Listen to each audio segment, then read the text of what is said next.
Okay, first of all, hindi pa ako nakakapunta sa set, so hindi ko pa nakita kung paano yung process ni Direk, kung paano mag-internalize yung mga characters, ay yung mga actors rather.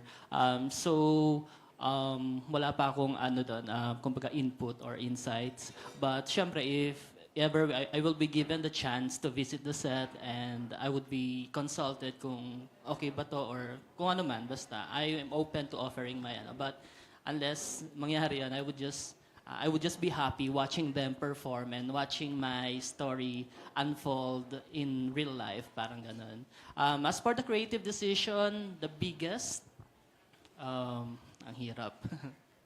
Parang wala naman yatang super bigat na top of mind na answer, parang wala ako maisa. But siguro yung isa sa mga creative decisions na na inano ko is sinuggest ko sa writers sa team is to gawing college yung mga characters, lalo na yung mga main characters, yung mga side characters, para at least mas appropriate yung age nila for what is going to happen in the books. Kasi doon sa source material kasi high school sila, and there were comments na nababasa ko during the run of Project Loki na masyado ba silang ang high school pa lang yung mga to, nagsisolve na ng cases, wala ba silang schoolworks, wala ba silang projects.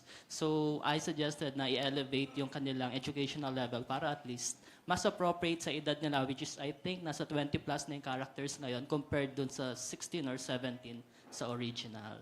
So yun pa. Thank you po. All right, very interesting to hear. Thank you so much. Patrick, now from Barangay LSFM at Hataw, we have John Fontaine.